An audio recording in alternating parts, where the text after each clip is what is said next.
इस संगोष्ठी के आयोजक डॉक्टर अमित राय जी का बहुत बहुत बधाई उनको आमंत्रण करने के लिए सभी को स्वागत।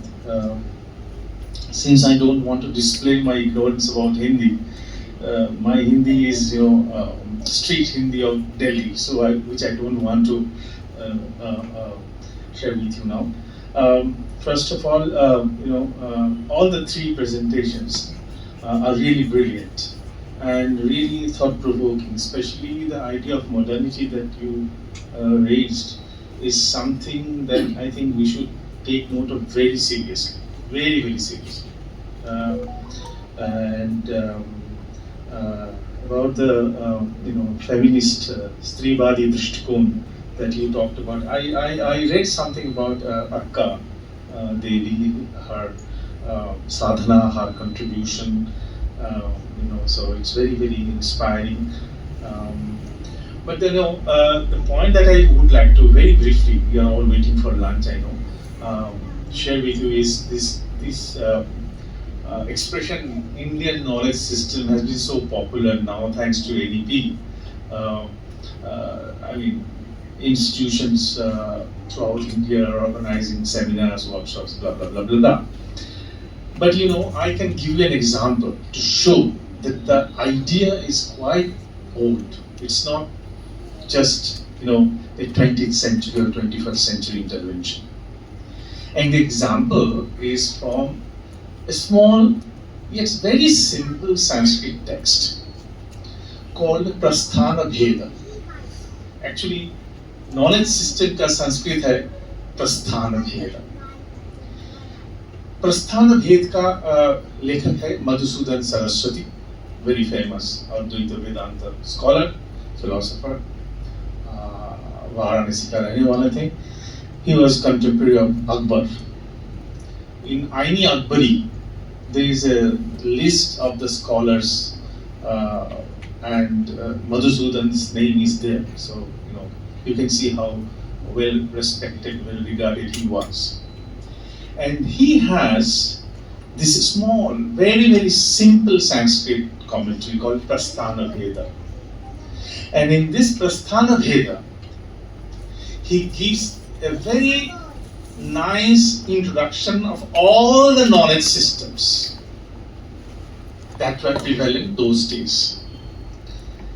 And interestingly, this Prasthana Bheda is a commentary on one particular shloka of a long stuti called Shiva Mahimna Stotra, written by somebody called Pushpadanta. We don't know much about Pushpadanta. But in this long stuti of Shiva, there is a line which was made famous by Vivekananda when he quoted it in his Chicago lecture. Ruchinang Baichitrat Rijukutilana Pathajusham Nanam Egogammas Tomase Payasam Marnavaiva. These are the two lines, but before these two lines, there is another two lines. Trayi Sankhyan Yoga Pashupati Midam Vaishnava Miticha Pravinne Prasthane Paramidamada Patramiticha. So this is the word Pravinne Prasthane occurs here. And Madhusudan picks up this word and writes this very nice explanation of what are these different prasthanas. One point that comes up often in this discussion on the Indian knowledge system is what is so unique about Indian knowledge system? What is Indianness in this Indian knowledge system? And I think one can get an answer to this question from Madhusudana's commentary. But before that, let us very very briefly let me present you how Madhusudana sort of analyzes the different disciplines. There are 4 Vedas, right? And there are 6 Vedangas. So 4 Vedas mean Rig, Sama, Yaju, Atharva. And then 6 Vedangas is Shiksha, Kalpa, Vyakaran, Jyotish and Chanda. And there are 4 Upangas. Okay? And there are 4 Upavedas. So altogether you have now Ashtadasha Vidya, 18 disciplines of knowledge. Now he has given a kind of brief analysis of each of these Vidyas. Interestingly, some of these Vidyas are theoretical, like philosophical, like as he was referring to Vaisheshika system, Nyaya system, etc., etc. Some of these are what these days we call skill enhancement course, right? Under this NEP we have this ACC, skill enhancement course. So Madhusudana gives a long list, surprisingly. I mean, he's a Vedantin, right? I mean, Brahma Sattva Jagat Mithya was his main conclusion. But this man gives a long list of all the skills, including facial. These days our young girls do facial, right? Culinary science, cooking, okay, ornaments, and hairstyle. All these skills have been mentioned in Madhusudana's Prasthana Veda. Okay, so you see, we have a very, very comprehensive idea of what we call these days Bharatiya Jnana Parampara or Indian knowledge system. Now the question that I think I have heard people asking, so what is so unique about Indian knowledge system? Okay, what is so unique about, say, Indian Ayurveda, for example? Well, Madhusudana gives a very interesting answer to this. In the beginning, he makes a distinction between the Astika systems and the Nastika systems.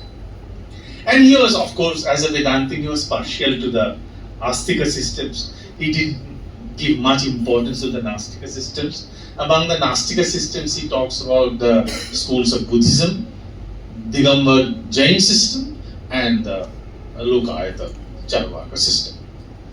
And he argues that I'm not talking about these Nastika systems in detail. Why? These systems do not contribute to the inculcation of Chaturvarga, Dharma, Artha, Kama, Moksha.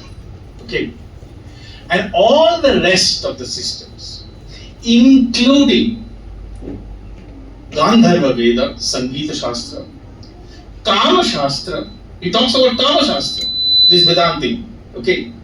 All these systems, all these tantras, so to say, contribute to the inculcation of Chaturvarga. Now, I was very curious to know, how does Kama Shastra help in inculcating Chaturvarga? He says that if one has an adequate knowledge of Kama Shastra, a sense of Vairagya will generate in him, and this will lead him to the to the inculcation of the idea of moksha.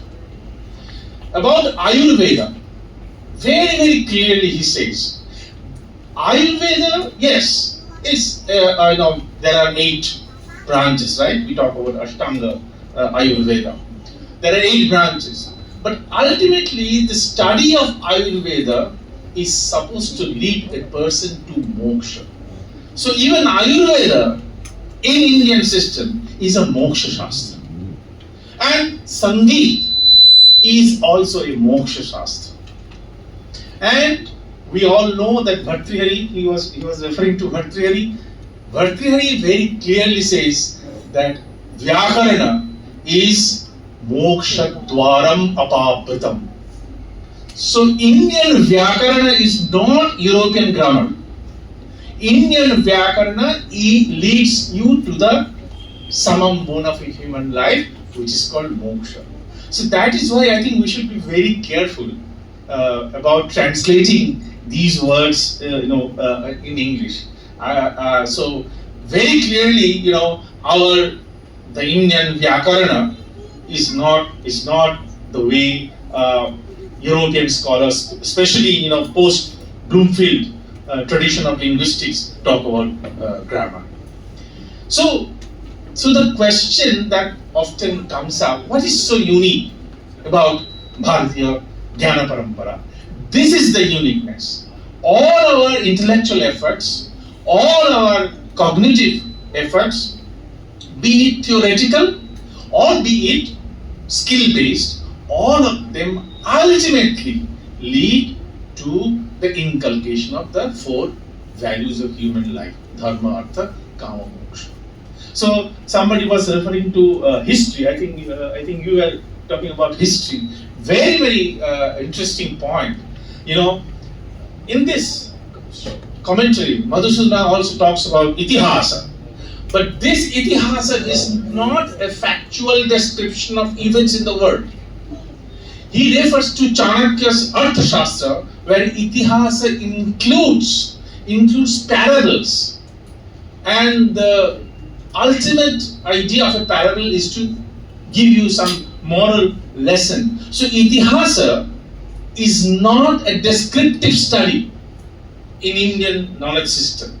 It is prescriptive. It gives you some ideal. It gives you some impetus to work for that ideal. Okay. So I think this particular text. I'm not sure whether this it has been translated. The whole thing has been translated in Hindi or in other Indian languages. I think this should be translated and this should be really commented on.